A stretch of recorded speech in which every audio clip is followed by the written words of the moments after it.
Welcome to InBox. I'm Sophie. And I am Jessica. These are our stories for today.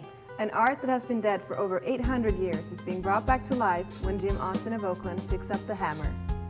And following that, we visit the world of fashion, where we get to see how technology is changing the way we shop. And finally, we will take a look at how libraries are adapting to all the changes over the last decade. They're trying to update their resources and stay attractive to their visitors. All of that and more after the break. Stay tuned.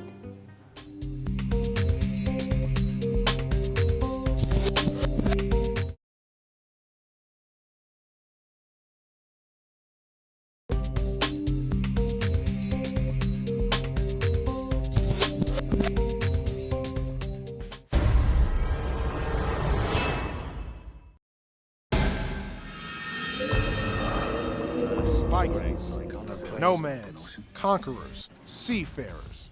For nearly 300 years they explored, raided, and traded in such places as Asia, Europe, and the North Atlantic. The Vikings may longer rule Norway, but they are not extinct. My great-grandparents are from Sweden and Norway, and there is a tie-in there. I like doing something that's a little off the beaten trail. The Viking you now see is James Robert Austin, Jim for short. Hard to believe this Seattle native would be considered a Viking. I guess because he does not have the typical fur clothing and helmet with horns. But he is one exceptional blacksmith and axe maker. For the last couple of years, I've been interested primarily in Viking Age axes. It also turns out that axes have an intense amount of blacksmithing for their size. They're very sculptural in essence, and I just like all of the form changing that goes on in an axe. Norwegian axes are very well known for having these pronounced sharp top and bottom lobes that they call langets. The axes got just a beautiful form often, just with all of these tapers and transitions. A steel collisionist, clanging and banging. Anvils, hammers, tongs, and power tools. Jim uses them all. But what is his preference? I would prefer to spend as much of my time as I could doing very primitive techniques, even down to making my own iron. I'd like to be able to provide a certain number of axes in the original material used by Vikings. 3 decades ago, that's when Jim started his apprenticeship in Germany, making everything from gates to candle holders. This is a very special anvil. It's called the South German pattern. It was made by hand in the factory called Söding and Halbach in 1903. I brought it with me from my apprentice time in Germany. This would be like my typical hand hammer. This would be the most basic tools. Of course, you're going to be using tongs with that, but those are in back here. This is a gas furnace. This is what you use to heat up your steel. Earlier, they would have used charcoal and coal. You just pipe in gas and air, light them inside, and you get just this rolling, intense flame of gas that will basically bring your metal up nearly to the melting point. We're talking about metal that's yellow hot, 2,200 degrees. Long hair and a hammer, I dare Thor to challenge me. I got the hand hammer technique. Now let me work the big machine. This is called an air hammer. This was probably designed around the year 1900, 1905. I believe that the firm was Bechet in Germany. This was manufactured in the U.S. probably in the 1920s or the 1930s. And it simply pounds down onto your steel so that you can do a lot of steps in your metal forming much more quickly. Tough economic times have not discouraged Jim from making axes. For about $500, you can own an authentic Viking axe. There's a demand for authenticity in things and things that are connected to the past. People are more interested now, I think, than they were 30 years ago in how their ancestors made things. And everybody has a certain fascination for things made in old ways. The fact that you can even do it is interesting to people. And anybody who's followed up and brought these techniques back, it's interesting for people to watch them do what they do, and to have something, maybe to buy something that they can take home to represent what they saw. Throat and an With eye. friend Anna This Geyers, access feature- Master Since I'm Metal working with a Molder striker, Jim is I'll selling use a instructional axe making DVDs. He sells them all the time. There's blacksmiths out there who want to know how things are made. He's a master and others aren't. He's an excellent source of knowledge. Blacksmiths tend to share their knowledge with each other, and that's one way to do it. The precision craftsman has now become the professor with chalkboard furnace, tong ruler, hammer pen, anvil projector. If knowledge is power, then Odin needs to watch his throne. I do teaching at the shop. I also travel to do teaching. Right now, it's about axes because it's a topic that a lot of people are interested in. And this technique that I've kind of researched is not very well known. And I see my role eventually as being more in education than producing objects for sale. Wednesday nights are for weapons and welding. The shop is open to those who want to matriculate in metal manipulation.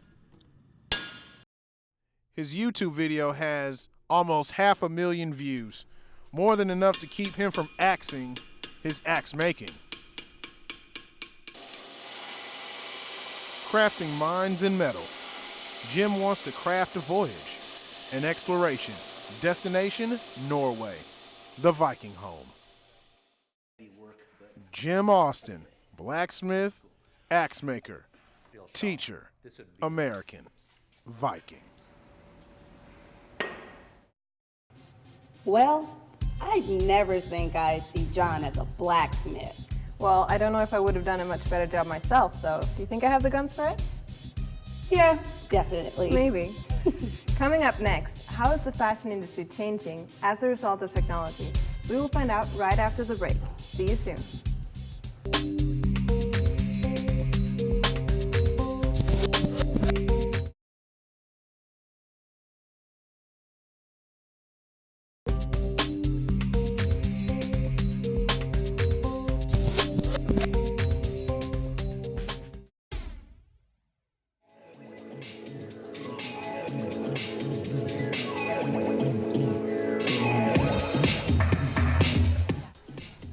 Fashion tech is looking to make it easier to shop, make fashion more entertaining, and make the buying process more effective.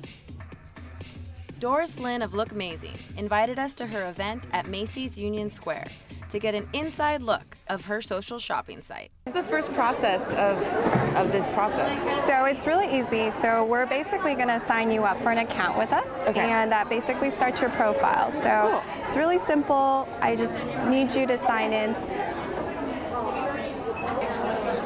And what's the difference between signing up on Facebook and signing up with your email? Is there? No, that's a great question. So when you sign up through Facebook, we basically connect you so that any of your activity, if you want, gets shared with your friends. So if you add something to your wish list or put something in your closet, we let your friends know. So usually people are curious to see what their friends are doing. So it's connected. Oh, so perfect. So once you're connected, you can select your username. We default one for you. And now we allow you to select 5 of your favorite stores, and the reason why we do this is that we want to customize your experience on Look Mazing. So the stores you select basically allows us Macy's, of course.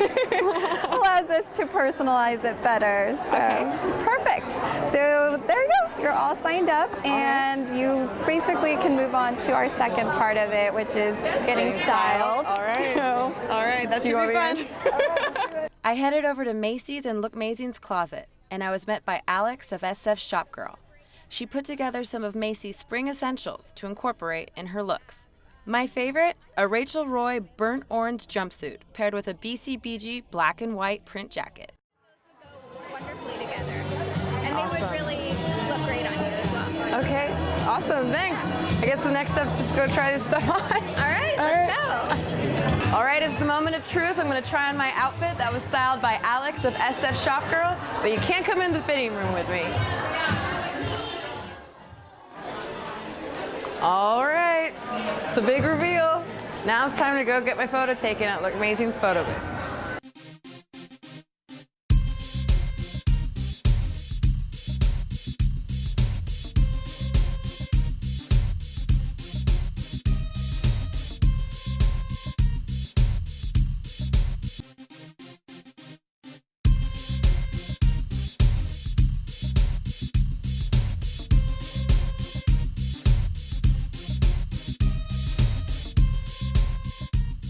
After my attempt at modeling, it was time to upload my photo with Yvonne. Oh God, okay, there I am. Lookmazing is a platform where you can shop, style, and share. You upload photos, tag your clothes, and can share across multiple social platforms, allowing your friends to shop your looks. With over 150 affiliates like Macy's, Lookmazing eliminates the need to search various websites to shop. And then the cool thing is when you click on it, someone can purchase it. But is the tagging process too much work? We sat down with Lorraine Sanders of Digital Style Digest to explore further. So you see a lot of things that are like a really great idea, and there's all these cool bells and whistles, and the features are really interesting, but like, who has the time? We're definitely online shoppers just because we do work full time and run the blog on the side, so online shopping is definitely key. A lot of fashion bloggers are kind of the pioneers in trying to figure out how to monetize content. And we run the fashion blog, BrittonWit.com. Our fashion blog is kind of a compilation of our daily style, what we wear to work, what we wear on the weekend. We try to make it really fun and approachable. They figured out single-handedly how to market themselves, create a story, build an audience, deal with all the technology, the tech stuff that goes into running a blog. And being that we are based in San Francisco, Exactly. it's kind of a perfect mixes of two worlds because we have Silicon Valley, Google, Facebook, Yahoo all here. So, and you really have to understand the web to be able to have a fashion blog. I mean, it's pretty pivotal. Yeah. I actually don't think that they're often given enough credit. We've already seen it start to take off. There was Twitter, which helped to promote posts, and then it went to Instagram, and everything was more visual. And now we have Vine, where everything is like short videos. So it's just like as the technology progresses, it just gives people a chance to get that much more immersed with your looks and fashion, and being able to see behind the scenes takes.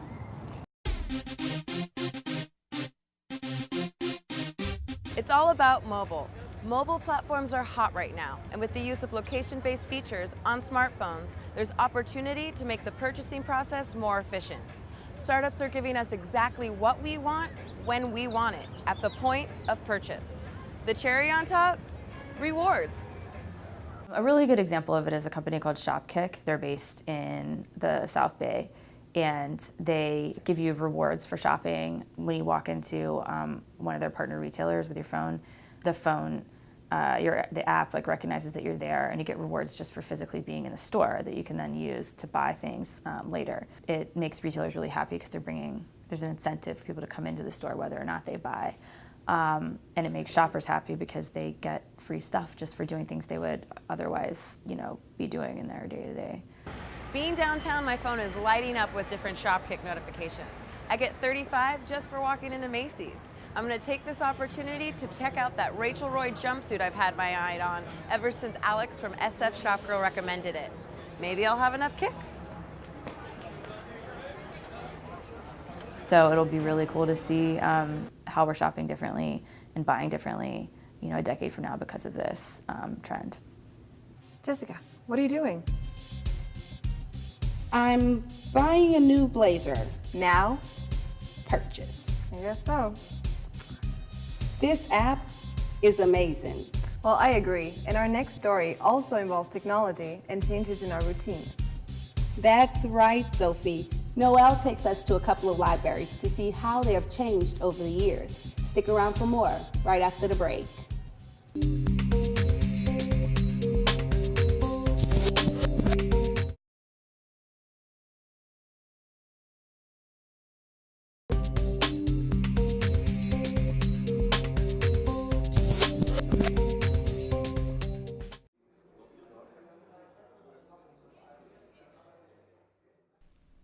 Rows of books, gathering dust over the ages, stacked on shelves in a quiet library.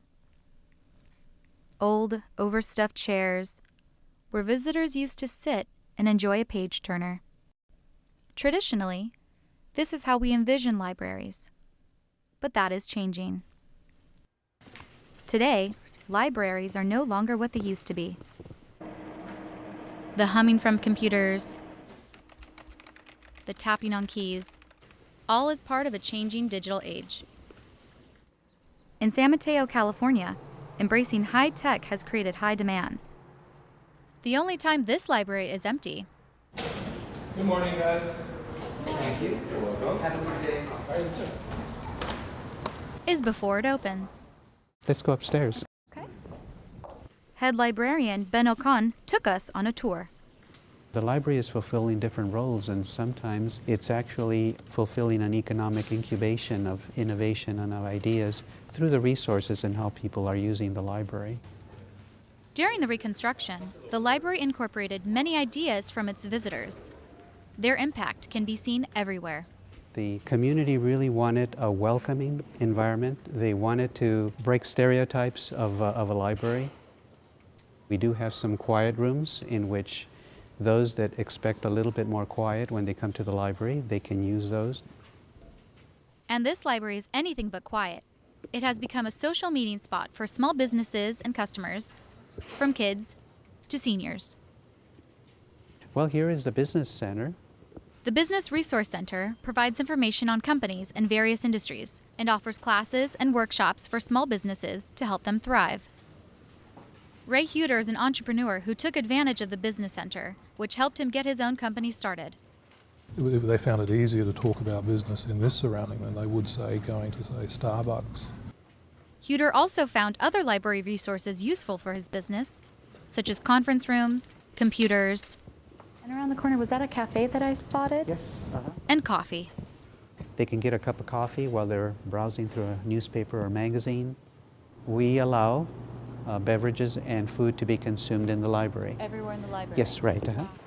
The visitors are not alone in enjoying the new resources. Behind the scenes, the staff is using radio frequency identification technology to automatically sort the returned books with this machine. Technology is very important here at the San Mateo Library. It's a different type of library these days, and so we've been working with new service models that have been very popular. Other libraries have also been reinventing themselves to better serve the community. This library has over 500,000 titles, but you won't find them stacked on shelves. It may look like the average library, but this Southern California branch has also become a publisher through their espresso book machine. For around $10, you can print any type of book, chosen from a database with over 500,000 titles. Author Jack Delgado wanted to get his own book printed through the espresso book machine. It's cheap, it's fast, and you get to see copies of your own book, which is a great ego booster. The trend is that paper publishing is dying, but for now, you can still print a book, and people still like, the feel of paper in their hands and everything. It's a bit more tangible than an ebook. There will always be people who want books, who love books.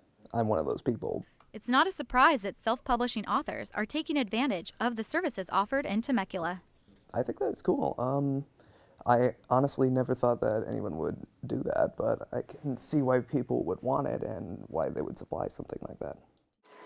The process is simple. Print the book on paper, align the pages, glue them to the cover, trim the edges, And there's the finished product. and less time than it takes to finish a cup of espresso. Technology has in fact become useful for libraries to stay alive. Today they can print the books themselves. This is a short book, so it won't take much time. In addition, they are offering ebooks and are renting out ebook readers. The Independent Library in San Anselmo, California, focuses on serving the small town and has only a small selection of books to offer. Printed, that is. Besides offering physical books and selected ebooks on their Nooks, they also have a library in the cloud where visitors can download ebooks to their own devices. But while visitors are checking out the new technology, if they want a book in San Anselmo, it is still done the old-fashioned way. I don't know about you, but I think there is something about doing things the old way once in a while.